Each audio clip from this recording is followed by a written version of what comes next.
Hola a todos. Como ya os comenté, la idea es seguir en esta semana tratando de impartir las clases o de tener las clases y dar el contenido que tenemos que dar, usando, pues, en este caso, ayudándonos un poco de la tecnología para hacer presentaciones online o grabaciones de vídeo como esta. Lo primero es desearos que todos estéis bien. Me imagino que son tiempos difíciles y que al menos en lo físico seguro que estaréis bien y espero que en lo anímico pues también. El objetivo de continuar con todo esto es precisamente mantener para todos el ánimo y que siga la actividad. En este tema, en el tema 6, lo que voy a hacer es dividir, digamos, lo que sería la presentación, que os voy a dejar en PDF en el aula, dividirla en dos partes, en dos vídeos, o a lo mejor tres, depende cómo me queden de largo al final cada uno de los vídeos. Igualmente, activaré, como ya comenté, las tareas asociadas a cada una de las partes y tendréis una semana para poderlo hacer. No como cuando lo hacemos en clase, que normalmente lo hacemos instantáneamente o al momento. Aquí os voy a dejar una semana para que tranquilamente podáis ver los vídeos, puesto que no sé ahora mismo cuál es vuestra situación en cuanto a la disponibilidad de acceder a Internet o de hacer los trabajos, etc. También os comunicaré en breve qué decisión voy a tomar con respecto a las prácticas. Lo más probable es que os sugiera que hagamos un trabajo, o que hagáis un trabajo que equivalga a todo lo que sería el segundo bloque de práctica, todo lo que nos queda en realidad, que son 5 temas, o 6, me parece. Lo cual quiere decir que, bueno, que sería un trabajo un poquito más largo o en la línea de la TAF y orientado a lo que vamos a ver en este segundo bloque de temas. Ya os lo detallaría daría más detalle vía avisos en el aula o incluso si es necesario, pues también vía una pequeña reunión o un vídeo donde explico un poco que serían las grandes, lo que tenéis que hacer, digamos, en ese trabajo. Por lo pronto, en este vídeo lo que voy a empezar es a partir lo que sería el tema 6 y recordaros que estamos ante un bloque temático nuevo, como ya os he advertido antes, puesto que dentro de lo que es nuestro famoso modelo de estrés o del proceso de estrés, ahora vamos a cambiar un poco o vamos a poner el foco en los elementos que ocurren antes o durante la valoración.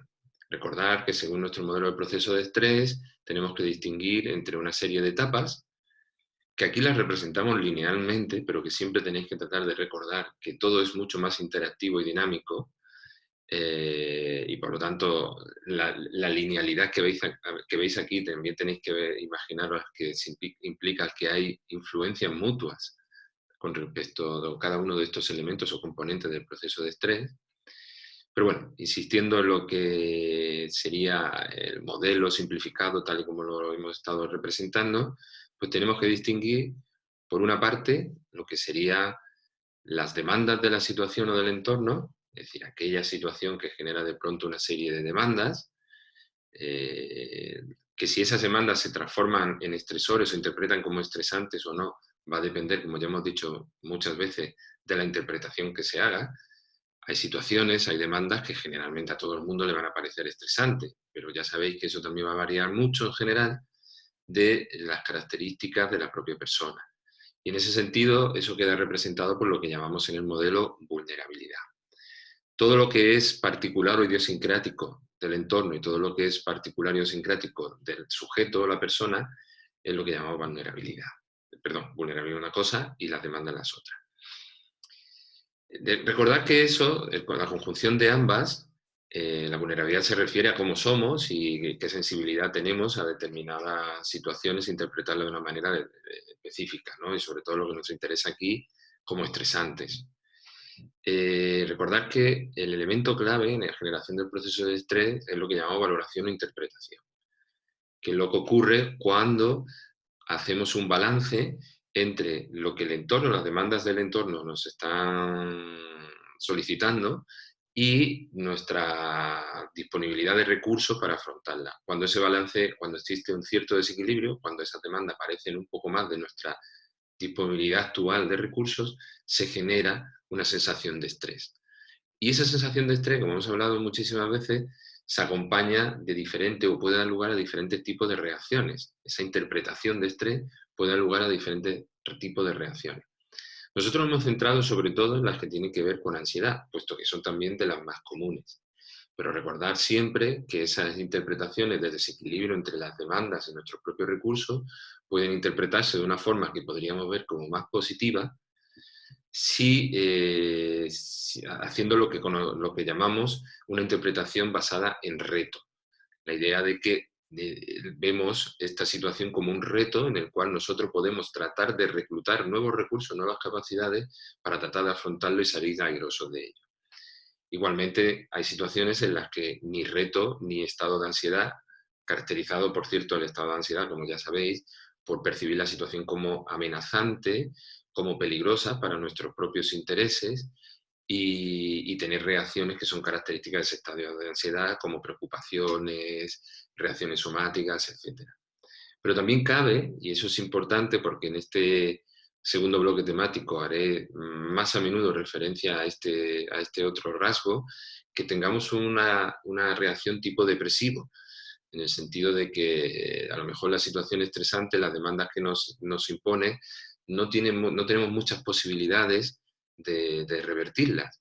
Es como las cosas son cosas que ya han pasado, como cuando, por ejemplo, perdemos a un ser querido. Esas nuevas demandas hay dificultades para ver cómo revertirlas porque la persona que hemos perdido ya no está. Esa situación nos lleva a un estado de ánimo depresivo, de abandono, y esa otra reacción ante estímulos que podríamos catalogar como estresante es bastante común y bastante asociada también a ese otro cuadro psicopatológico característico dentro de los trastornos emocionales, que es la depresión. En los temas anteriores lo que hemos estado viendo fundamentalmente ha sido cómo una vez se genera una valoración o una interpretación determinada, cómo esa valoración o interpretación se transforma en una serie de reacciones y esas reacciones conllevan reacciones de todo tipo, como ya hemos hablado, conductuales, fisiológicas, cognitivo tipo preocupaciones, etcétera. Pero además esas reacciones se acompañan también de eso que hemos llamado afrontamiento, estrategias para tratar de reducir la situación de estrés. Generalmente hemos hablado siempre de situaciones de estrés que son interpretadas como tales y con una cierta reacción de ansiedad en situaciones de evaluación, es decir, en situaciones como por ejemplo una evaluación de la propia competencia o cuando tenemos que hablar en el público o cosas por el estilo como las que hemos ido viendo a lo largo de las clases, ¿no? Entonces, eh, lo que tenéis que ver, lo que hemos estado viendo ha sido cómo este tipo de reacciones y proacciones que se generan, una vez hemos interpretado una situación como amenazante, una situación de estrés como amenazante, cómo ellas interfieren en otras tareas que tengamos que realizar al mismo momento, los que hemos llamado los efectos sobre el rendimiento o efectos cuantitativos. Todo eso que serían los efectos de que se produce una vez ya hemos interpretado una situación como estresante y se generan la reacción y la aprobación, quedarían, digamos, en este segundo apartado del proceso de estrés, que sería los términos reacción y probación. La reacción y la aprobación se supone que movilizan recursos, mecanismos de recursos, implican un mayor consumo de todo, recursos físicos y cognitivos, y eso hace que si tenemos que al mismo tiempo hacer alguna determinada tarea, el rendimiento en esa tarea se puede ver afectado. En general lo que hemos visto es que se puede ver afectado, fundamentalmente lo que se ve afectado en el caso de la ansiedad y del tipo de situaciones que nosotros hemos estado viendo es la eficiencia, en el sentido de que nos obliga esta situación a usar muchos más recursos y de los que en principio serían necesarios para hacer esa tarea, para evitar la interferencia de las preocupaciones, etcétera. Es una movilización de recursos para compensar lo que está ocurriendo a partir de nuestra interpretación de la situación como de estrés.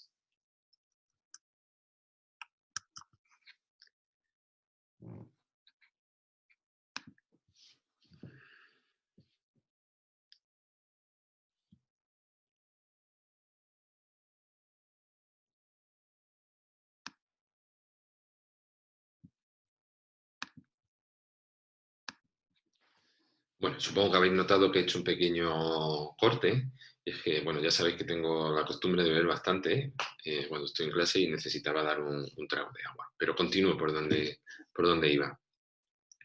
Pues como estaba comentando, está más o menos resumiendo de nuevo el modelo y sobre todo lo que hemos estado viendo hasta ahora. Y ya voy a dejar de hablar un poco de lo que hemos estado viendo hasta ahora porque lo tenéis recientes y yo creo que ya lo tenéis bastante claro. Lo que vamos a ver ahora es bastante diferente de cierto punto, hasta cierto punto, puesto que lo que vamos a centrar no son en las consecuencias de interpretar una situación como estresante, es decir, las consecuencias del estrés, sino que nos vamos a centrar más bien en cómo determinadas características de vulnerabilidad, lo que podríamos llamar rasgos de la propia persona, conducen a una interpretación estresante y sobre todo de tipo ansiogénico.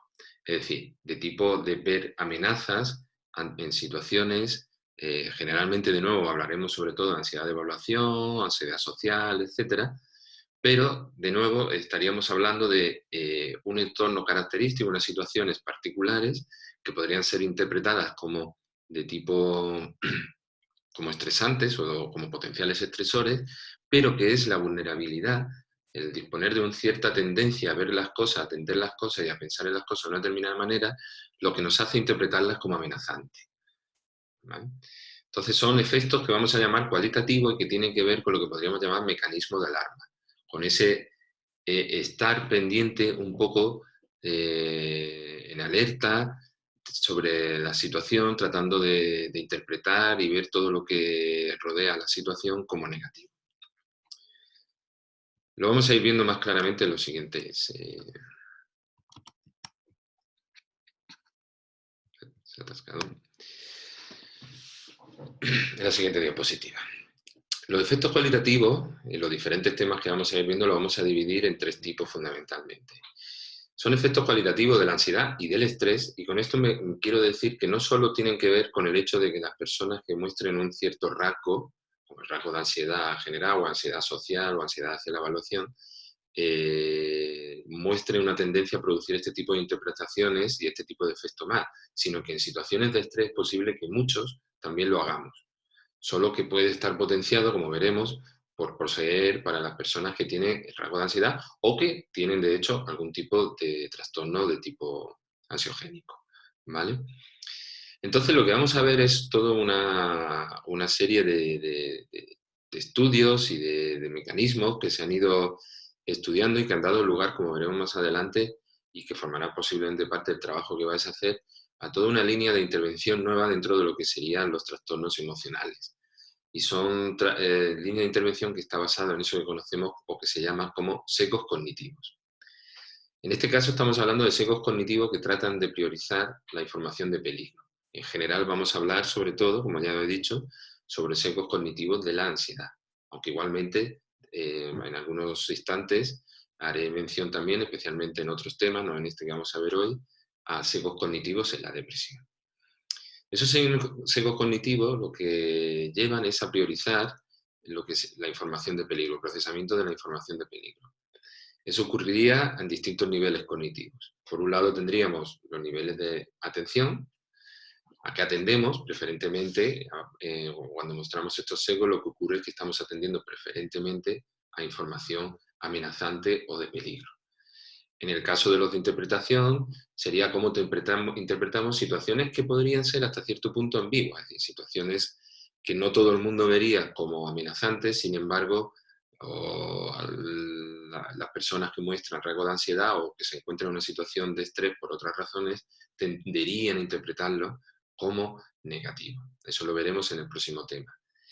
Y también tendremos lo que serían los sesgos que tienen que ver con la memoria, que habla de qué información retenemos de forma selectiva en la memoria. En realidad, también qué información recuperamos de forma selectiva cuando estamos en una situación, un estado de ansiedad o estamos en una situación de estrés interpretado de manera negativa. Hay un sesgo, pensamos, a la hora de recuperar información que es consistente con ese estado o que es consistente con nuestra forma de ver normalmente este tipo de situaciones. Muy bien, esos serían entonces los tres tipos de sesgos que nos vamos a encontrar cuando, a lo largo de los siguientes temas. Como ya he dicho, ahora vamos a entrar, igual que antes estábamos hablando más bien de los efectos que el estrés tendrían sobre determinados campos relacionados con el rendimiento académico, rendimiento en determinados puestos de trabajo, etcétera. Nosotros no hemos hablado mucho del campo aplicado per se, pero sí que hemos dado algunas pinceladas a lo largo de los temas de aquellos tipos de disciplinas o campos laborales en los que se podrían ver algunos de los efectos que hemos ido tratando, de los efectos cuantitativos que hemos tratado del estrés. Aquí vamos a cambiar un poco el enfoque y vamos a hablar bastante más sobre lo que serían aspectos relacionados con la psicopatología afectiva.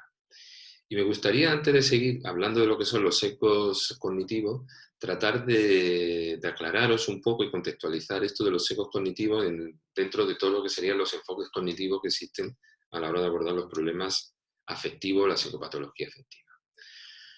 Yo he tratado de hacer esta clasificación entre dos tipos, los que hablarían de algo que podemos llamar metacognición. En cierto sentido serían enfoques más centrados en las representaciones que nos hacemos las personas a nosotras mismos, nuestros valores, nuestras creencias, aquello de lo que estamos pensando diariamente, por lo tanto es mucho más explícito, más metacognitivo, implica posicionamiento personal con respecto a determinados tipos de información, ¿no? Como son las creencias y las metas y valores que tenemos. Ese enfoque cognitivo queda muy claramente caracterizado por lo que sería la terapia cognitivo-conductual, que supongo que ya habréis visto, sobre todo desde, bueno, ya sabéis que el autor pionero en esta terapia es Beck, que la estuvo desarrollando y que es sin duda todavía la terapia dominante o una de las psicoterapias dominantes, no solo para el tratamiento de la depresión o trastornos afectivos, sino también para otro tipo de condiciones o problemas mentales. Como digo, estaríamos hablando de un nivel mucho más metarepresentacional en el sentido de que estamos hablando de tratar de evaluar las creencias, los objetivos, las metas que tienen las personas y tratar de cambiárselo para que su problema de alguna manera disminuya, su problema emocional, sus reacciones, etc. Esto seguramente otros profesores habrán hablado de ello, si no lo harán, y lo harán mucho mejor que yo, puesto que yo no soy experto ni mucho menos, ni siquiera un iniciado en los funcionamientos de la terapia cognitivo-conductual. Sí que por mi propia formación sí que estoy mucho más informado sobre los siguientes enfoques cognitivos que podemos tener a la hora de abordar lo que sería la psicopatología afectiva, que es el enfoque que llamo aquí de procesos cognitivos. En ese sentido, los sesgos cognitivos de los que vamos a hablar, los sesgos son hasta cierto punto específicos, en el sentido de que son sesgos que se muestran para patologías específicas, para problemas, pues, por ejemplo, personas que tienen un rasgo de ansiedad elevado hacia la evaluación, van a mostrar sesgos preferentemente hacia situaciones o información relacionada con aquello que es importante para la evaluación, ¿no? El propio rendimiento personal, la visión que los demás tengan de nosotros, etc.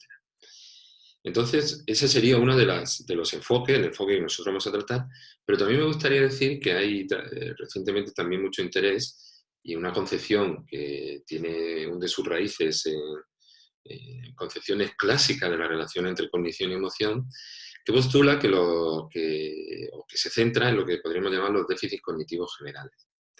Esto en psicopatología, sobre todo, más que en temas de rasgos de personalidad, que es lo que más vamos a tratar nosotros, en psicopatología es mucho más tratado y se refiere ni más ni menos que al estudio de el estado, la situación en la que se encuentran los procesos de control ejecutivo, de control cognitivo en las personas que sufren problemas o trastornos mentales de carácter afectivo.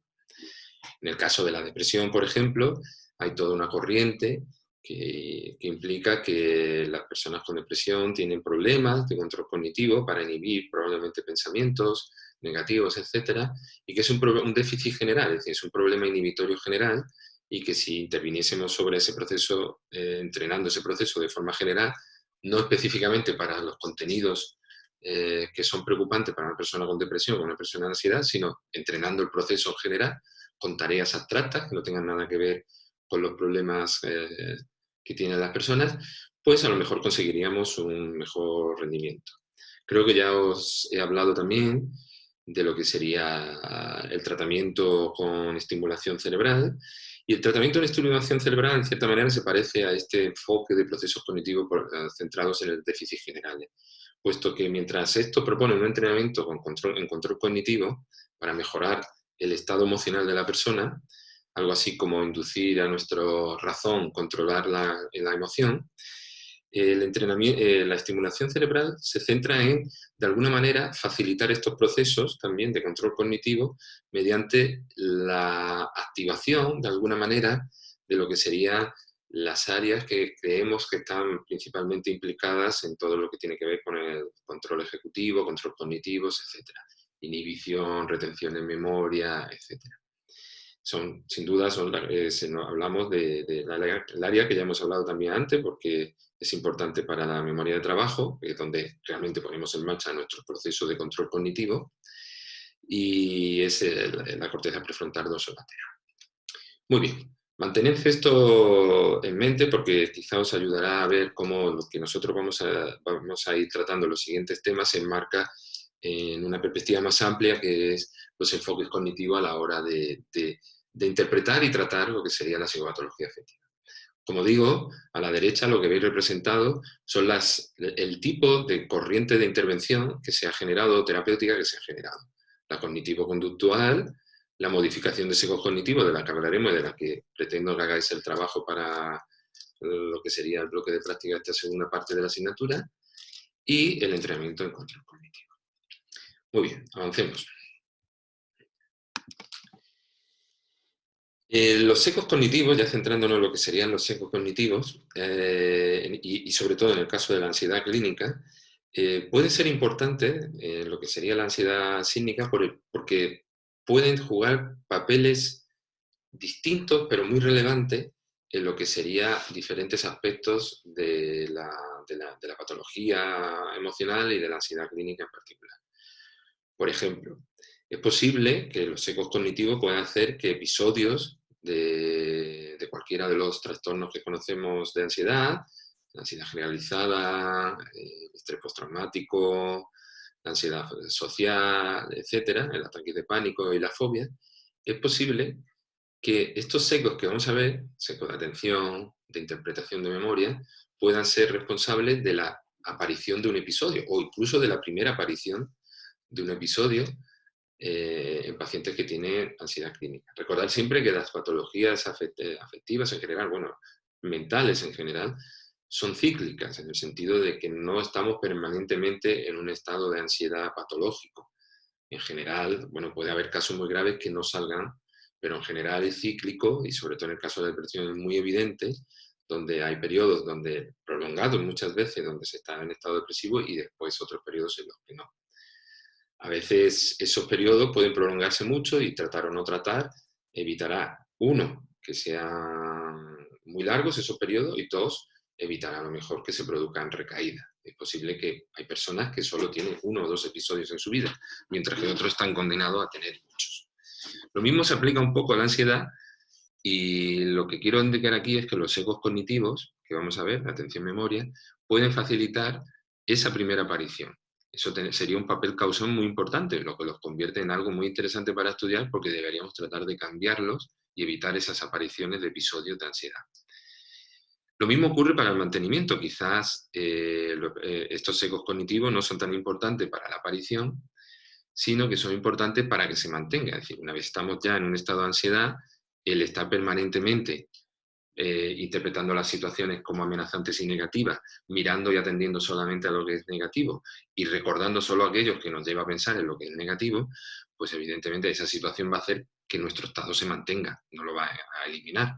Por lo tanto, intervenir, incluso cuando ya estamos en un estado de ansiedad acusado, intervenir mediante la modificación de los sesgos cognitivos puede ayudar o puede reducir el mantenimiento de la enfermedad.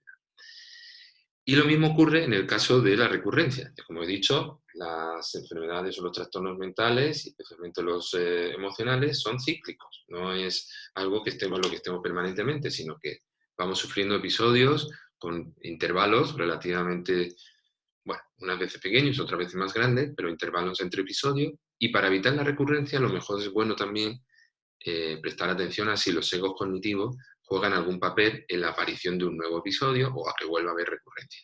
Es decir, si una vez hemos recibido un tratamiento, por ejemplo, farmacológico, también recibimos uno de entrenamiento en modificación de sesgos cognitivos, es posible que ya entonces no estemos pendientes de, o hayamos modificado de alguna manera nuestra forma de atender, pensar y tratar y recordar información, y eso nos evite de nuevo caer en otro estado clínico de ansiedad. Por lo tanto, esto es todo, o lo pongo con interrogante, porque es algo en lo que se está, muy reciente, en lo que se está investigando. Es posible que a lo mejor ni hayáis oído hablar vosotros todavía de ello, y es algo que en los últimos 15 años está recibiendo mucha atención, porque como veremos, la modificación de sesgo es relativamente fácil y sencilla de implementar. Lo puedes hacer, el paciente lo puede hacer en su casa, no necesita ir tanto al terapeuta, y puede ser un apoyo muy bueno y es barato. Y entonces, evidentemente, si tiene alguna utilidad, si ayuda en alguno de estos tres aspectos importantes de lo que serían los episodios clínicos de trastornos de ansiedad o los de depresión, como primera aparición, mantenimiento o recurrencia, en cualquiera de ellos, para cualquiera de ellos fuera útil, entonces es evidente que sería una buena apuesta tratar de incluir este tipo de programa de entrenamiento en sesgos cognitivos para mejorar las condiciones clínicas de las personas con trastorno mental. Bueno, esto es un poco tratando de contextualizar y darle la relevancia que en la actualidad tiene lo que serían los procesos, los sesgos cognitivos. Ahora vamos a ir un poco más a lo que sería el núcleo de nuestro tema, y es a tratar específicamente cómo medimos, cómo sabemos si existen esos sesgos y qué pruebas hemos usado para tratar de averiguar si existen. En este caso, en este tema, como ya os he dicho, nos vamos a centrar sobre todo en lo que sería la atención selectiva a estímulos emocionales.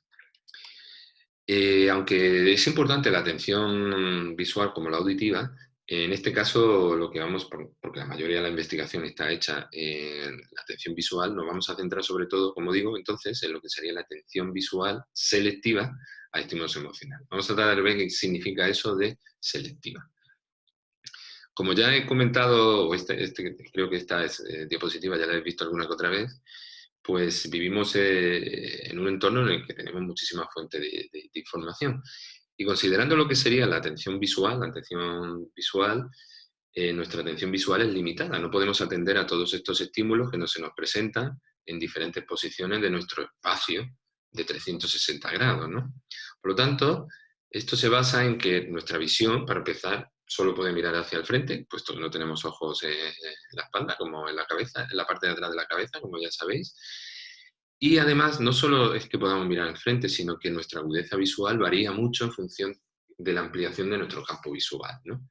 Por lo tanto, fijaros que de todos los estímulos que teníamos antes, si nos centramos en lo que podemos atender visualmente, solo podemos atender una porción de ello. Eso hace que nosotros tengamos que estar siempre seleccionando a qué tipo de estímulos atendemos.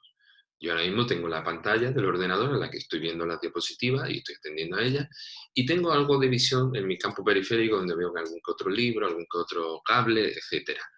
Pero más allá de eso no veo nada. Evidentemente eso ya lo sabéis vosotros. Y lo importante aquí es que la atención visual es selectiva por esa necesidad, porque no podemos atender a todo, básicamente.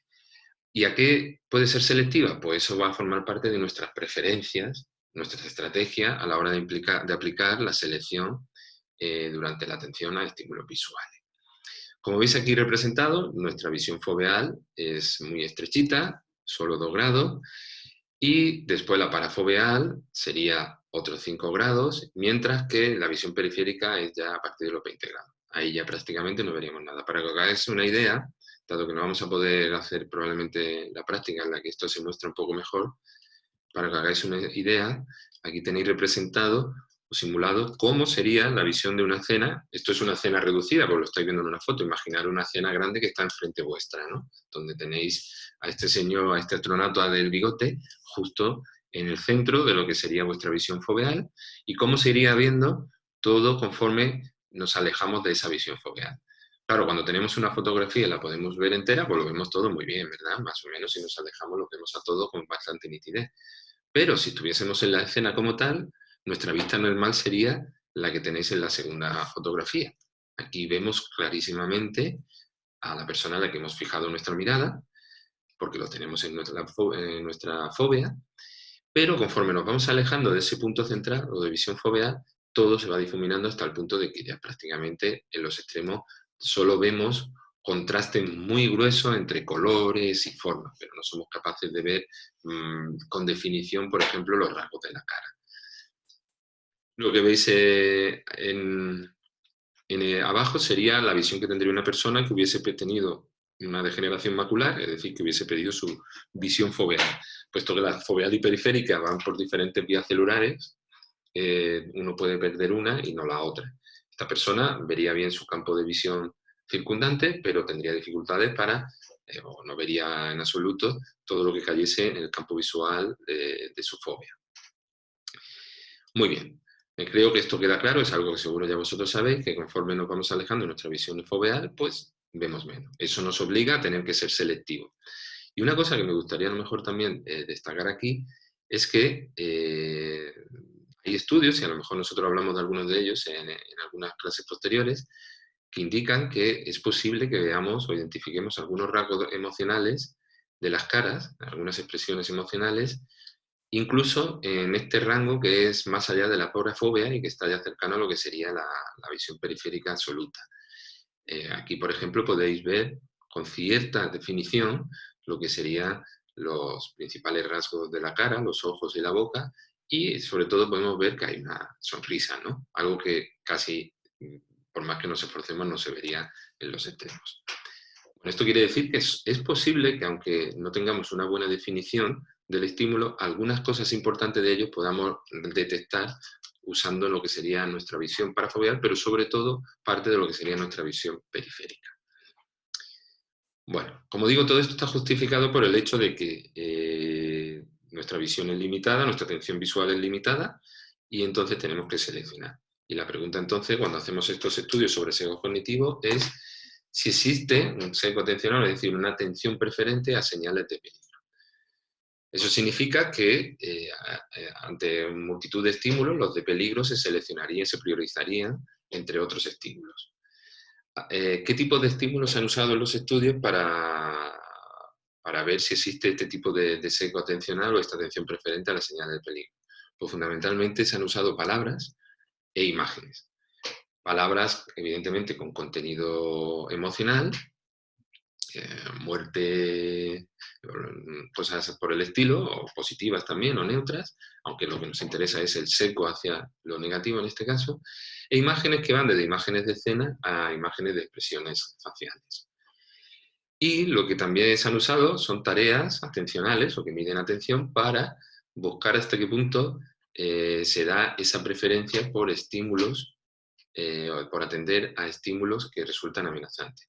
Recordad que estamos en esa primera parte del proceso de estrés o incluso estamos en el momento en el que ya se ha generado el estado de ansiedad y seguimos prestando atención a los estímulos emocionales. Es decir, en una situación de estrés, todos o muchos, como veremos más adelante, podremos mostrar cierta priorización o mostraremos cierta priorización hacia los estímulos negativos con respecto a otros estímulos. Pero bueno, lo que a continuación voy a comentar son los tipos de tareas que se han usado para evaluar y os voy a explicar cómo funcionan cada una de esas tareas.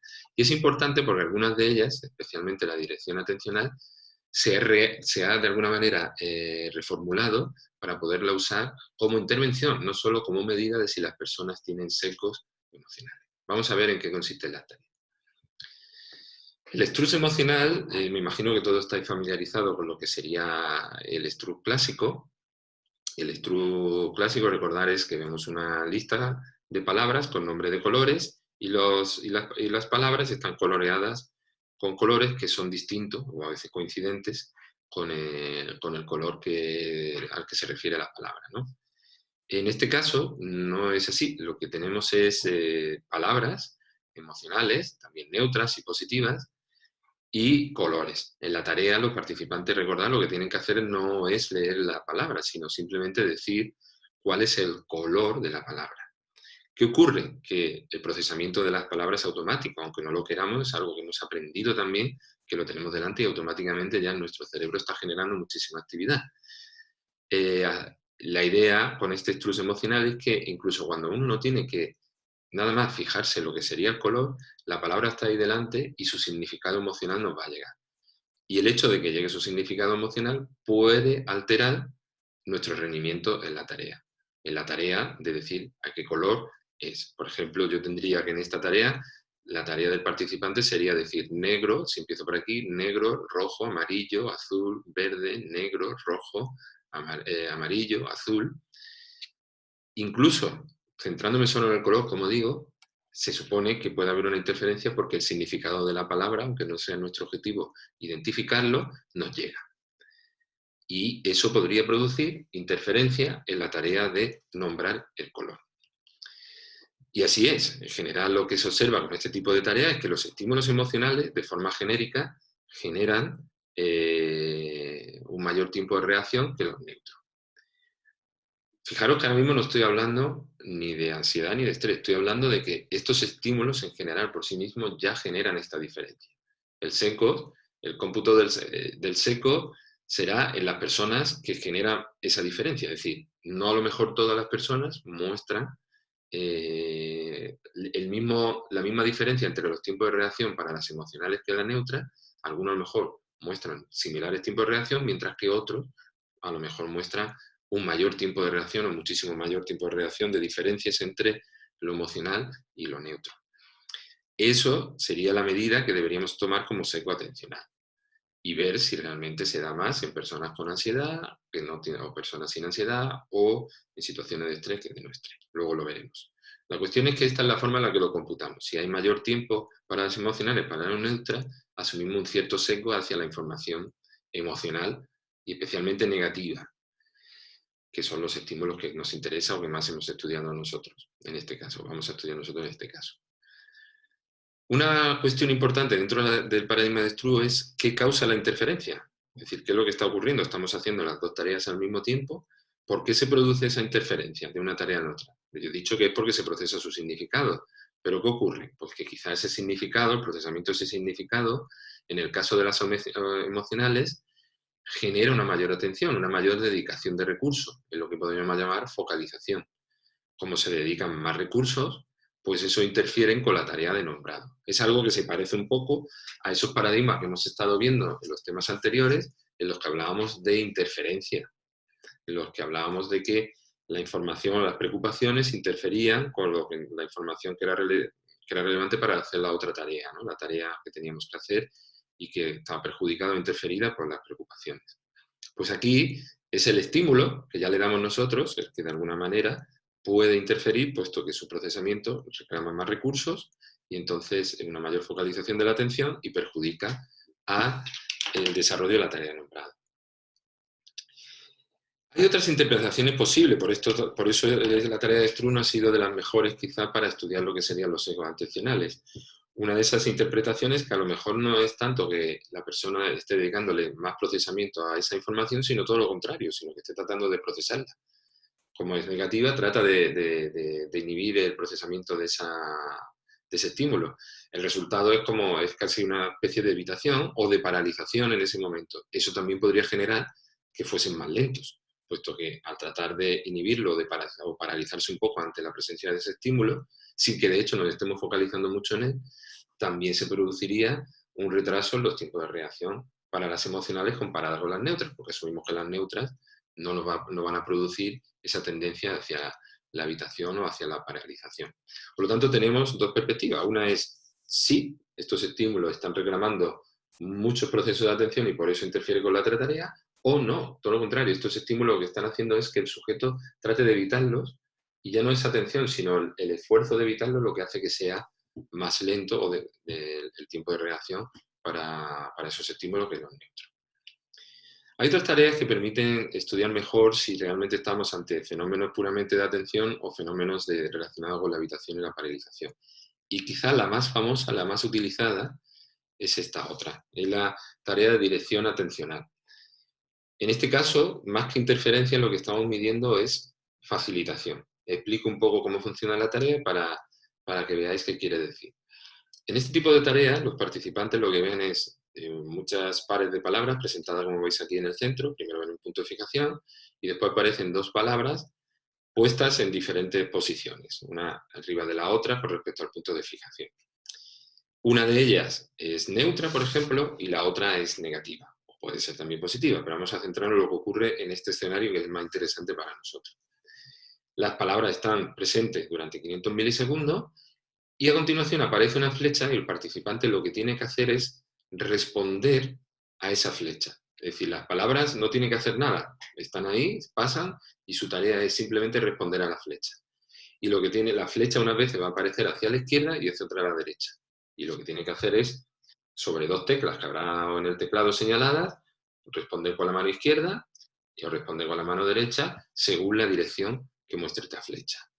¿Cuál es la manipulación interesante aquí? Pues que esta flecha unas veces aparece siguiendo la palabra muerte y otras veces va a aparecer siguiendo la palabra puerta, como en este caso, que vais a ver aquí. La idea es que el hecho de haber visto antes una palabra que es negativa va a influir, o con respecto a la neutra, va a influir, es decir, si el sujeto ha procesado la diferencia entre palabra neutra y palabra negativa, esto va a influir notablemente en lo que sería la respuesta que va a dar o la velocidad con la que el sujeto va a hacer la siguiente tarea, la tarea de las flechas. Entonces, lo que medimos generalmente es la velocidad en la flecha en función de la palabra que ha visto antes, si ha sido muerte o si ha sido puerta. Lo que se suele encontrar es que cuando la palabra es muerte, los sujetos son más rápidos en hacer la tarea de responder en función de la flecha que aparece aquí. De ahí que lo llamemos facilitación.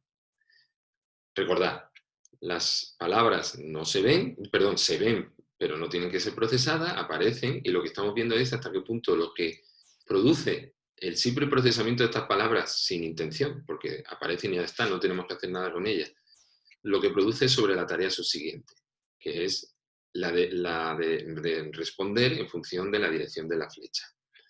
Si es emocional negativa, lo que solemos encontrar es un menor tiempo de reacción que para la neutra. De ahí que se hable de facilitación. Porque en este caso, fijaros que es distinto a lo que habíamos visto en el paradigma True, lo que observamos es que haber visto ante algo negativo ha centrado la atención del participante sobre ese lugar concreto, sobre el lugar donde estaba lo negativo, y hace que el participante sea más rápido. Esa es la lógica que hay detrás. Si aquí hubiese estado la palabra puerta y muerte arriba, al aparecer aquí seguramente sería más lento que después de muerte. La idea es que, como tenemos que explorar estas dos palabras, nuestra atención cae automáticamente hacia lo negativo y se mantiene lo negativo, lo que hace que sea más fácil resolver la segunda tarea. De ahí la facilitación. Entiendo que es un paradigma un poco complicado, lo he explicado como de dos formas distintas, pero bueno, lo veremos también otra vez al final del tema y insistiré un poco en cómo hay que interpretarlo, ¿no? Pero por última vez, lo que indico es que en función, dado que nuestra atención, aunque no lo queramos, va a seleccionar una palabra versus la otra, generalmente va a seleccionar la negativa versus la neutra, eso va a hacer que nuestra atención ya esté localizada en este lugar y cuando salga la flecha indicando dónde tenemos que responder en ese mismo lugar, lo vamos a hacer más rápido que si la flecha aparece en otro sitio o si la flecha aparece después de una palabra, como en este caso, neutra. ¿Vale? La flecha aparece después de puerta, ahí no vamos a ser más rápido. Simplemente porque todo depende de qué palabra hemos seleccionado cuando hemos visto inicialmente esta pantalla con las dos palabras. ¿Cómo se computa el seco atencional? Pues ya hemos dicho, es simplemente que hay una mayor rapidez. El seco en este caso no es interferencia, sino que somos más rápidos porque nuestra atención está ya puesta en el sitio donde luego va a aparecer la información para hacer la segunda tarea. ¿Y qué es lo que causa esa facilitación? Pues lo causa, en principio aquí ya si podemos ser más detallistas, uno de estos dos posibles mecanismos, aunque también hay un tercero, la orientación, la focalización o el desenganche. Fijaros que ya no aparece la habitación, esa es la parte adicional o que mejora esta tarea con respecto a la otra. Ahora ya sí tenemos más claro que estamos midiendo atención. Lo que no nos queda claro es si es simple orientación, es decir, el movimiento hacia el lugar donde está la palabra, o una focalización sostenida, u otra situación, que no voy a hablar ahora mucho de ella, pero que sería desenganche, puesto que en la atención debemos distinguir siempre entre estas tres etapas. La primera es orientarse hacia el estímulo negativo la segunda es mantenerse focalizado y la tercera es desenganche. Es soltar ese estímulo e irse a mirar otro. A veces nos mantenemos mucho tiempo focalizados y eso significa que tardamos más en desenganchar. En cualquier caso, estas tres etapas están presentes en este paradigma y es muy difícil diferenciarlas entre sí. Para poderlo diferenciar, realmente lo que hay que hacer es utilizar otro tipo de paradigmas más sofisticados o usar lo que sería la técnica de movimientos oculares, donde ya no tenemos que medir una respuesta motora específica, sino que simplemente vemos dónde va la mirada del participante durante la realización de una tarea. Aquí, por ejemplo, tenéis cómo se podría hacer un paradigma de dirección atencional con con medida de movimientos oculares. ¿Qué es lo que mediríamos aquí? Pues de recordar los movimientos oculares son esas cámaras, ¿no?, que nos ponen o bien con un soporte sobre la cabeza o bien sobre el escritorio y que nos permiten trazar dónde estamos mirando en la pantalla a cada instante. Entonces, en un paradigma como este que está aquí, lo que podemos ver es, cuando presentamos dos imágenes distintas, hacia dónde está mirando la persona, con qué velocidad lo hace, es decir, cuánto tarda en irse, orientarse hacia uno de esos estímulos, cuál es el primero al que lo hace, cuánto tiempo se mantiene, eso sería la focalización, y cuánto tiempo tarda en irse a otro, que sería el desenganche, que como veis está muy relacionado con la focalización. En el paradigma que tenéis aquí representado hay como tres ejemplos de ensayos diferentes. Por un lado tenéis situaciones en las que se presenta la negativa versus la de control, situaciones en las que se presenta la de control o neutra versus una neutra, y después otra que sería positiva versus la de control. Como veis, tenemos tres emociones y las tres son con personas, situaciones sociales, mientras que las otras tres, la neutra o el control, porque neutra sería esta también, es una situación, digamos, no es una situación, es un objeto y por lo tanto no implica a personas, etc. En la tarea, por ejemplo, lo que se preguntaría es si los estímulos son de una misma valencia. Y los participantes, eso obligaría a los participantes a tener que procesar los estímulos, y lo que a nosotros nos interesa no es el tiempo que tarda en decir si son de la misma valencia o no. Eso no nos interesa. Lo que interesa es lo que los movimientos oculares nos van indicando sobre la exploración que ha hecho el participante de los diferentes estímulos. ¿Cómo se mide entonces por aquí lo que sería un sesgo de atención? Como veis, un paradigma mucho más sofisticado que los otros, no tanto por el tipo de presentación de estímulo que hace, sino por el tipo de técnica que implica y por centrarse no en los tiempos de reacción, sino en los movimientos oculares. Para encontrar entonces lo que sería un sesgo de atención, en este caso, pues lo que tendríamos sería que centrarnos en las diferencias que se producen en orientación, porcentaje y latencia de la primera fijación, es decir, cuántas veces miran o con qué rapidez miran, vamos a centrarnos mejor en la latencia, que es más fácil de entender, con qué rapidez miran o van desde el punto de fijación hacia el primer estímulo, es decir, cuál es el primer estímulo que miran una vez aparece esta pantalla, estando ellos mirando en el punto de fijación. Esa sería la orientación, irse hacia el estímulo, cuál es la latencia y cuántas veces lo hacen para los estímulos negativos versus los neutros. La focalización, el tiempo total, es decir, cuántas veces a lo largo de la duración de esta pantalla han estado aquí, o han estado aquí, o han estado aquí, o han estado aquí. El total de las veces que han estado durante la duración de 3 segundos que veis aquí que dura la presentación del estímulo. Y la tercera medida sería el desenganche, la latencia para el cambio de fijación entre estímulos, o tiempo de primera fijación, en primera fijación. Esto quiere decir que si me he ido directamente aquí, la medida del desenganche es cuánto tardo la primera vez para, una vez he estado aquí, irme hacia el otro estímulo, o al menos ir a otro lugar de la pantalla que no sea este estímulo. Entiendo que eso es un poco complicado las tres situaciones, así que voy a repetir. Lo que sería la orientación es, una vez estamos en el punto de fijación, sería hacia qué lugar, con qué velocidad y cuántas veces lo hacemos a lo largo del experimento, hacia qué lugar nos vamos en primer lugar. Esa sería la orientación. Lo normal es que nos vayamos hacia la negativa y el sesgo indicaría que nos vamos más frecuentemente, una vez aparece esto por primera vez, nos vamos más frecuentemente hacia esta escena negativa, hacia la de control. Y eso a lo mejor será menos en el caso de la neutra y a lo mejor incluso también menos en el caso de la positiva. Por aquello de que hay un sesgo de negatividad, de que nos vamos hacia lo que es negativo, ¿no? Amenazante. La segunda medida, que sería la focalización, es el tiempo que globalmente durante estos 3 segundos estamos aquí o aquí. Generalmente vamos a estar más aquí, en todos los casos, pero aquí va a ser mucho más probablemente que en los otros dos casos. ¿Vale? Ese es el tiempo total, independientemente de si en algún momento hemos cambiado. La idea es, en los 3 segundos, cuánto tiempo he pasado aquí y cuánto tiempo he pasado aquí. Eso sería la focalización. Y el desenganche sería, también considerando la primera vez que hemos ido a uno de los dos estímulos, cuánto tardamos en volver a otro. Cuánto tardamos en hacer un cambio. No es lo mismo que la focalización, porque la focalización es el tiempo total independientemente del número de veces que he estado en un sitio o en otro, mientras que el desenganche se refiere a la primera vez. Una vez me ha cogido lo negativo, ¿cuánto me cuesta irme hacia otra cosa que esté en la pantalla? Este sería también un elemento a tener en cuenta a la hora de valorar si existe un sesgo. La otra tarea que vamos a tratar, aunque es la de búsqueda y detección. Los otros, como hemos visto, hemos visto Stroop, que habla de interferencia, hemos visto detención emocional, la hemos visto como paradigma clásico, que en inglés es the proof o the proof task, the proof dot, perdón. Y hemos visto que nos da información sobre la atención, pero le cuesta discriminar entre los componentes de la atención, entre la orientación, entre la focalización y el desenganche.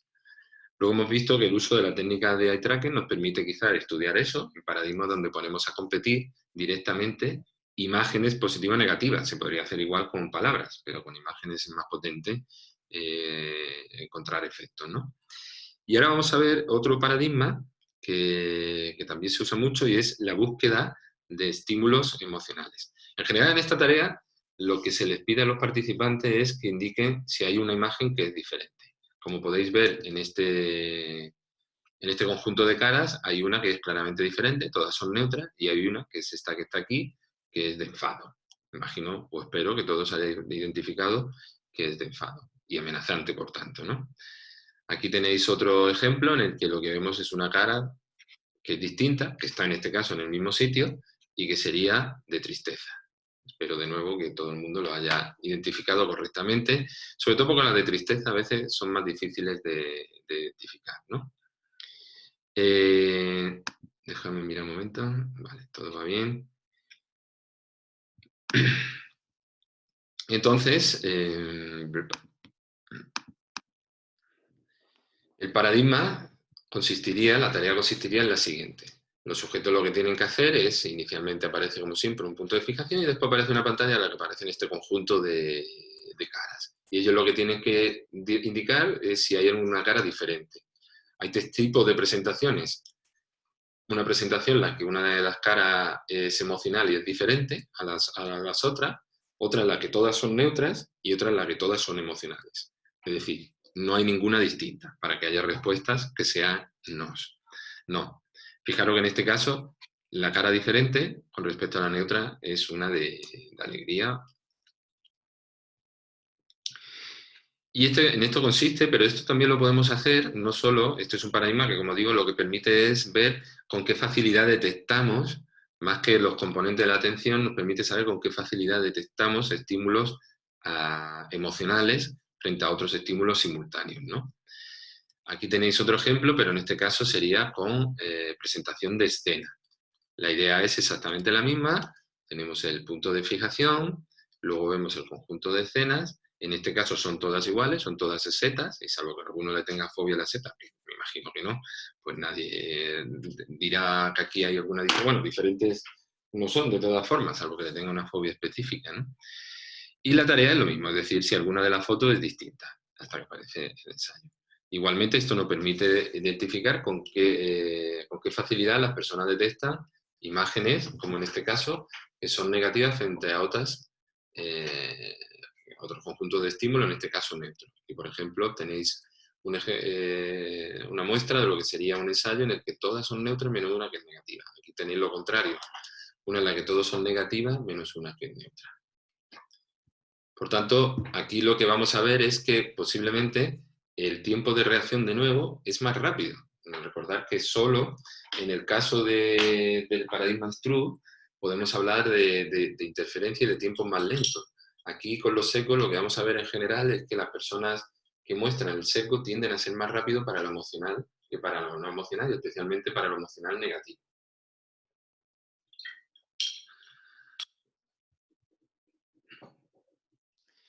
Entonces, como digo, en este caso tenemos una tarea que también nos da un índice de hasta qué punto somos capaces de atender con un determinado seco atencional hacia lo que es negativo, pero con respecto a las dos tareas anteriores, a la de dirección atencional, especialmente cuando aplicada con la técnica de eye tracker o movimientos oculares, no nos da, ese es el pero quizá de esta técnica, no nos da información específica sobre los componentes de la atención, lo cual puede ser importante.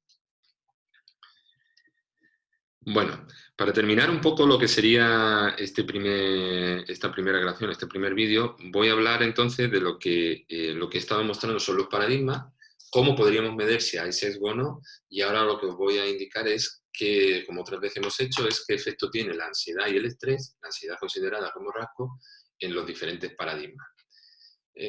Lo primero que tenemos que destacar es que existe un efecto general, es decir, que tanto el estrés como la ansiedad aumenta la atención selectiva a estímulo negativo versus neutro. Es decir, hay un efecto en todos los paradigmas, en general, tanto del estrés como de la ansiedad. Entender por esto es que en una situación de estrés, uno genera una reacción y en esa reacción, en esa situación de estrés, un estrés de evaluación o lo que sea, luego lo vamos a ver, pues nuestra respuesta de atencional, nuestra capacidad atencional se sesga hacia lo que es negativo, especialmente si está relacionado con la situación de estrés en la que nos estamos afrontando. Y aquí por ansiedad, tened en cuenta que ahora mismo estamos considerando no la reacción de ansiedad en sí misma ante el estrés, sino las personas que muestran rasgo de ansiedad. Esas personas que muestran rasgo de ansiedad, de manera general, sobre todo cuando es clínica, eso hay muchísimos estudios, de ahí que se quiera usar los sesgos cognitivos para el tratamiento, de manera general tiende a mostrar los sesgos cognitivos que implican un mayor consumo atencional en el caso del estrés, del Struve, es decir, le dedican más recursos o tratan de evitar, no lo sabemos, lo que serían las palabras negativas. En el paradigma de la dirección de la mirada igual, es decir, dirección atencional o dirección de la mirada, en esos paradigmas, que hablan de facilitación, lo que encontramos es que tanto el estrés como la ansiedad producen una facilitación y también tanto el estrés como la ansiedad inducen una rápida detección de estímulos que son negativos. Esto comparado con situaciones de no estrés o personas que no tienen el rango de ansiedad. Y lo digo de forma general, es decir, no estoy hablando de la interacción, porque eso es lo que vamos a ver ahora. ¿Qué ocurre cuando están las dos cosas? Es decir, ¿qué ocurre en situaciones de estrés para personas que tienen el rasgo de ansiedad? Entonces es importante que distingamos, porque se han hecho estudios sobre dos tipos de estrés en función de la escala temporal en la que se aplican, ¿no? Especialmente porque el tener rasgo de ansiedad es sensible a este tipo de situación. El estrés por anticipación, que es cuando todavía falta un poco de tiempo a la situación estresante, por ejemplo, la proximidad de un examen, de una entrevista de trabajo, de un diagnóstico de enfermedad, todo esto, que no es inmediato, no lo tenemos ahora, pero está por venir, pues tiende a generar o podría generar una respuesta, es decir, poner en marcha el seco de atención, que es lo que nos interesa estudiar ahora aquí, en personas especialmente a lo mejor que sean proclives a darle mucha importancia a estas situaciones y anticipar el miedo y la amenaza que suelen ser las personas que muestran un rasgo de ansiedad elevado. Y en las situaciones de estrés actual, lo que podemos distinguir es cuando ya estamos en el momento. Y una de las formas más habituales de inducirlos es a través de la provocación de fracaso en pruebas de actitud. Es decir, el participante está haciendo una tarea muy difícil de resolver, donde cometerá muchos errores, y le vamos dando información de sus errores. Además, le podemos decir que antes le hemos podido decir, como en nuestra primera práctica o segunda práctica, que es una tarea que todo el mundo hace muy bien, etcétera, y que vamos después a comparar, y que es una tarea importante, etcétera. Es decir, una situación de estrés actual. en la que en ese momento a todos se nos está sometiendo a esa situación. La pregunta ¿es lo mismo el efecto que tiene la ansiedad rango en estos dos tipos de situaciones de estrés, es decir, por anticipación, antes de que ocurran las cosas o durante? Y me refiero, es lo mismo con respecto a los secos de atención, es decir, ¿aparecen esos secos de atención en situaciones de estrés por anticipación más en las personas con ansiedad rango que en las personas con ansiedad rango baja? ¿Y lo hace también el estrés actual o no lo hacen ninguno? Esa es la cuestión que vamos a contestar aquí y que ya me imagino que habréis anticipado. Es decir, sí que hay diferencias entre el tipo de situación y el estrés anticipado genera una mayor diferencia entre las personas que tienen el rango elevado de ansiedad y las personas que tienen rango bajo de ansiedad. Es decir, si yo soy una persona que tiendo a sufrir de ansiedad, pues la anticipación de un evento estresante, como puede ser un examen muy importante o, bueno, como he dicho antes, también recibir un diagnóstico, etcétera, eso generalmente me va a provocar ya un estado de ansiedad probablemente anticipado que sesgará mi atención y estaré muy pendiente de toda la información relacionada con eso. En cambio, en las personas con ansiedad baja es posible que eso no se dé tanto. Y en el estrés actual, es decir, cuando ya estamos sometidos a esa situación, aunque es posible que la ansiedad rango lo potencie, lo cierto es que cuando estamos en una situación de estrés, el efecto es general. Ante una situación de estrés intenso, todos vamos a tener sesgos hacia la información relevante. Tanto las personas con rango de ansiedad elevada como los que tienen ansiedad baja.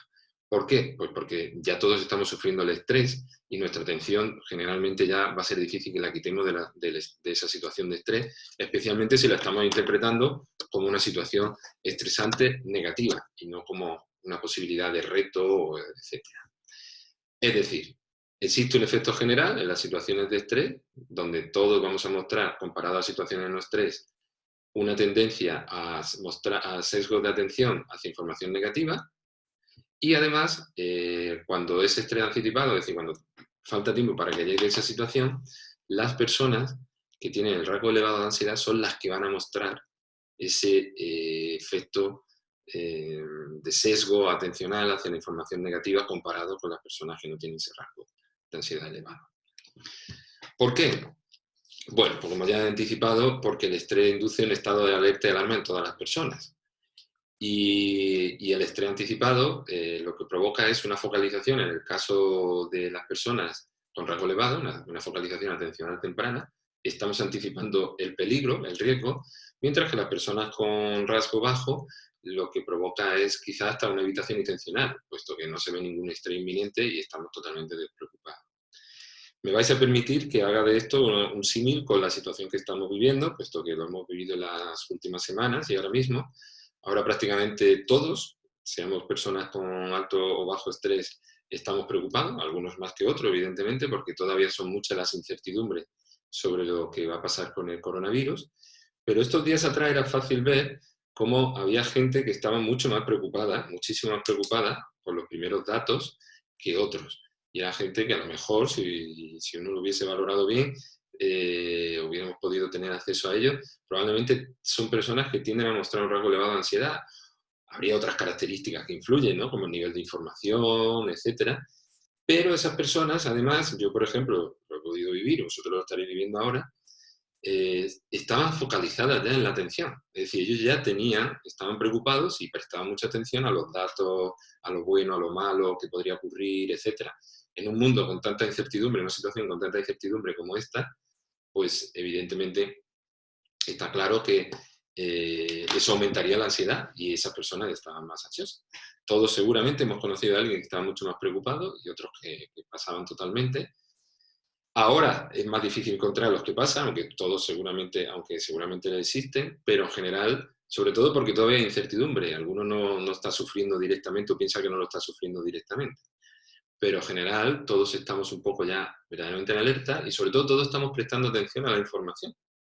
Y sobre todo con una focalización, un estrechamiento de nuestra atención hacia esa información relacionada con la situación del coronavirus. Lo cual quiere decir que ahora todos tenemos nuestra atención sesgada ante una situación que puede ser que está siendo un poco estresante para todos, hacia información negativa, en este caso relacionada con la situación de epidemia o pandemia que estamos sufriendo. Bueno, supongo que vosotros mismos podéis hacer este juego e interpretar estos datos que os he comunicado sobre la interacción que se produce entre estrés y ansiedad en los paradigmas de sesgo atencional y ver cómo es fácil que nuestra atención se sesgue de manera general para todos hacia situaciones estresantes o con condiciones estresantes y de manera anticipada para las personas que tienen rasgos de ansiedad. La ansiedad clínica se caracteriza precisamente por una focalización de la atención hacia lo negativo casi permanente o muy frecuente. Y eso hace que sufran mucho y tengan más estados de ansiedad, más cíclicos, etc. De ahí la importancia, como digo, de que tratemos de ver si esto de los sesgos cognitivos se puede corregir a través de mecanismos como los que veremos más adelante. Bueno, hasta aquí llega la grabación de este vídeo. En el siguiente seguiremos con la segunda parte del tema.